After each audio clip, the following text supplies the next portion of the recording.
Hello everybody, hope you're doing well and thanks for joining us for another video.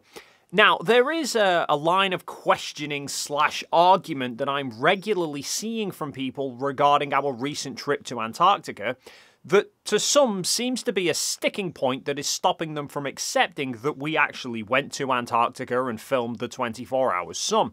And the argument runs along the line of, if the 24-hour sun in Antarctica is real and many people visit Antarctica each year, then why has it taken this long to get a video of the 24-hour sun? Or why are there so many more videos of it happening in the north versus the south?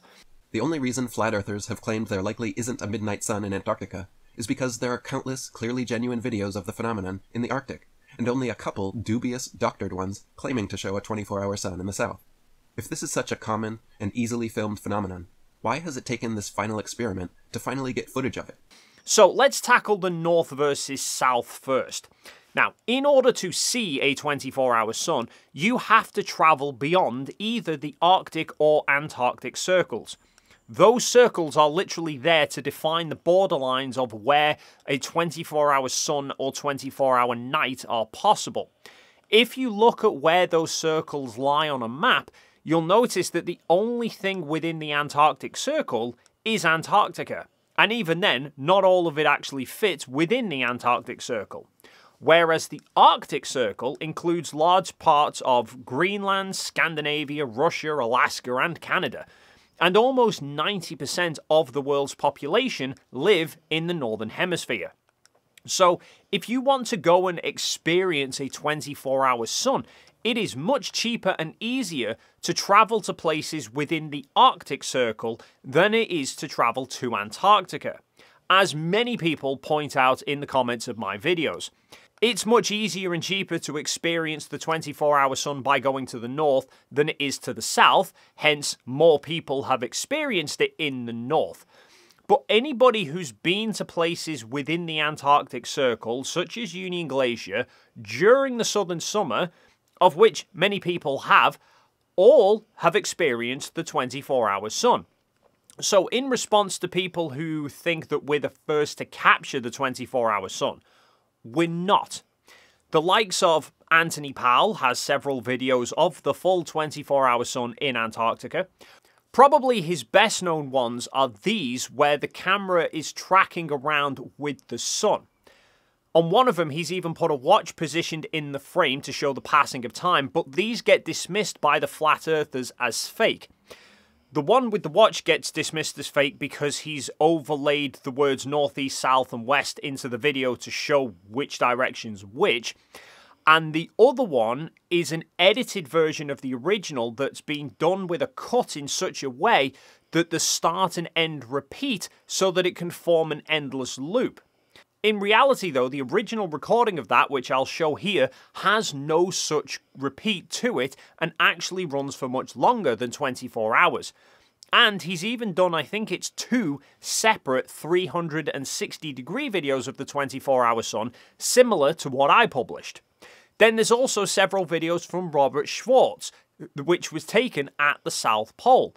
He did one taken with a 180-degree fisheye lens pointing straight up that was recording for 13 days and shows the sun circling. He has this one, which was recorded where the camera is following around with the sun in a constant circle for 5 days straight. Although, as someone who loves astrophotography, probably my favourite one of his is this one, that was a recording taken over 9 months to show the polar night. It not only shows the 24-hour moon, but it starts and ends with periods of the 24-hour sun, which, although the camera doesn't actually track around with the sun, you can clearly see the shadows circle all the way round, which can only happen if the sun is visible. And none of these videos are recent, by the way. They've all been around for several years.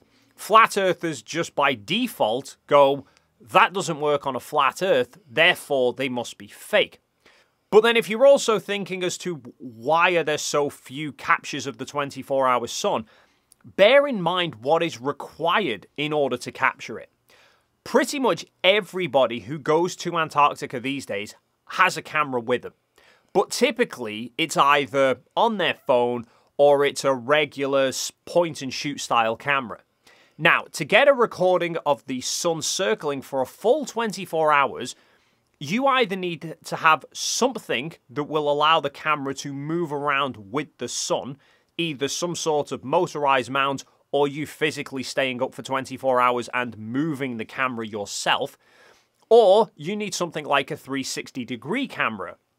Now, we had all of those with us in Antarctica, but pretty much all of it was purchased in preparation specifically for that trip with the sole purpose of recording the 24-hour sun, because that was the point of our trip. I mean, my solar tracking setup was stuff that I already owned because I've been doing professional photography for years, but most people don't own that kind of stuff. And I still had to plan ahead and spend several £100s on an Insta360, extra power banks, and a solar panel just to be able to record the 24-hour time-lapse. It also meant that during that time that we were recording, we were having to be constantly aware, going checking the equipment, checking the batteries, and getting little to no sleep. That 24-hour period at halfway point was pretty much us sitting around doing nothing apart from watching the sun.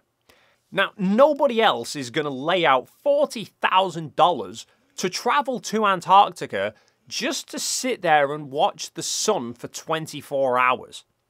I even joked with one of the staff there when they told us it was their turn to take us up to halfway point and stay there with us. I'd said that they drew the short straw of having to babysit us lot, and she actually explained she was quite happy to do it and looking forward to it because it was giving her a nice break away from the usually very busy periods of work at the main camp. Most people that travel to Antarctica are going there either for some expedition or they're there to work. So very few likely have the time or the patience to set up and monitor the gear needed to record the 24-hour sun, and even if they did, they probably have to buy the gear especially for the trip, and even if they already have it, all of that's going to eat into their luggage capacity that they then need to account for everything else that they've got to take as well. Our trip was not about getting the first capture of a 24-hour sun, or even just getting a capture of a 24-hour sun, because they already exist. It was about proving that the 24-hour sun exists and proving that the videos that already are about are not fake. And this is where TFE, I think, differs from those previous captures of the 24-hour sun. Because when the likes of Anthony or Robert were capturing the 24-hour sun in Antarctica, they were just grabbing a recording to show the world, with no forward planning that their videos would be picked apart and dismissed by conspiracy theorists. Whereas TFE was entirely planned on a foundation of it being picked apart by conspiracy theorists. I could probably liken the previous captures of the 24-hour Antarctic sun to the moon landings. You know, a remote location that most people probably won't go and experience for themselves. The people that went there took photos and videos to document their time and show what they were doing there, but when capturing those photos and videos, none of them would have given any thought to how might people try and suggest that this that I'm doing is fake, and what steps can I then take to further prove that it's real. Whereas for us, we applied that thought process to pretty much everything we did in Antarctica. That was the point of TFE. It was not to just capture the 24-hour sun. Will could have saved himself a lot of money by just going there himself to record it, but that would have been tossed aside by flat earthers like the rest of the footage. TFE's focus was to tackle the claims of fakery that flat earthers put out about its existence. We could have just recorded a track shot like Anthony Powell did, but that could have got dismissed as CGI, so we figured a 360 camera would be harder to dismiss. But we knew 360 cameras all create stitch lines, and flat earthers would try and claim that that was somehow proof of fakery. So we planned ahead in advance and took multiple 360 cameras and placed them all at different angles so that all of the stitch lines were in completely different directions. I mean, the most logical way to record a 24-hour sun is a time-lapse. It's a shorter video that's much easier for people to watch, and it's a much smaller file that's a lot easier to handle. But it's also easier for flat earthers to claim it's CGI, because the people in the video only appear as stills in a frame for a split second. Hence, Will preempted this by shooting real-time video for 24 hours that also includes all the audio as well.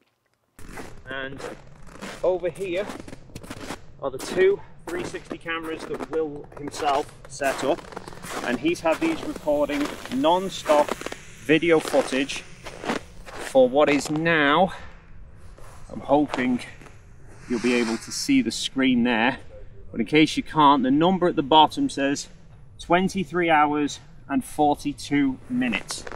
We preempted claims that it wasn't a real sun by doing and documenting the solar photography. We preempted people's claims that it wasn't really in December by making sure we did live streams there.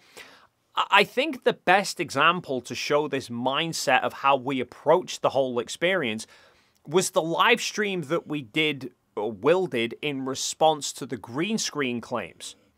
The midnight live stream that he did ran into an inadvertent blessing because he'd accidentally left the chroma key option enabled on his laptop because he typically shoots in front of a green screen. So anything that appeared on that stream that was green ended up being replaced with his normal TFE background. This included the display on Critical Think scales, as well as part of Jonathan's jacket. Now, this was actually beneficial to us because it inadvertently showed that we couldn't have been in front of a green screen because either the background behind Jonathan would have then shown the TFE background or the patch on his jacket would have shown the Antarctic scenery. But as we were getting lots of comments about claims being made that it showed that we were using a green screen, Will decided to do another live stream to dispel those claims. And in preparation for it, we thought through how many different ways could we prove in one stream that it wasn't a green screen, and what excuses might flat earthers then throw in response. Hence, what could we then do to cover those off? So Will took some different coloured objects onto the stream with him to show that the background wasn't fake and that those objects weren't disappearing, which you'd think that alone should be enough, but just to be safe, we also then planned that MC Toon would live stream on his channel at the same time and appear on Will's stream with the cameras facing each other to show that it wasn't in a studio. And Will also wanted to fly his drone away from the computer and then back towards it to show that there was no green screen behind him. To which Mark Herman pointed out that they could just claim that the drone was fake or was on wires. So Will recorded the flight with the drone's camera, along with having recordings done by Mark and myself, which have all been synced up to the live streams by Where's Wally to show that it was a real drone. And Mark also suggested that before Will flies the drone, he should show the drone on the screen and roll and twist it around to cover off any potential claims that there were wires involved. And when Will then flew the drone backwards and I'm recording it, something in my mind just said, flat earthers could try and argue that drone didn't go far enough away from the camera or something along those lines. So I then decided to stop what I was doing and I walked off into the distance in frame of the live stream, but I went much further than the drone went to get some photos looking back at the stream taking place, whilst I made sure that I was clearly in view of Will's laptop so that I knew I could be seen on the stream the whole time as I walked all the way there and back again. All of that to cover off excuses for a point that didn't really add up in the first place. But like I say, I think that highlights the very different approach that TFE took versus what most people that go to Antarctica would experience. Nobody else who's gone there before us has taken the approach of intentionally trying to tackle conspiracy theorists. Most people go and will experience the 24-hour sun and will just be happy that they've seen it. Those that choose to document it will probably just grab a short video showing, oh look, it's midnight on my clock and the sun's still up. Beyond that, you've got the likes of Anthony and Robert, who wanted to get some more eye-catching footage for artistic purposes, but all of those get dismissed as fake.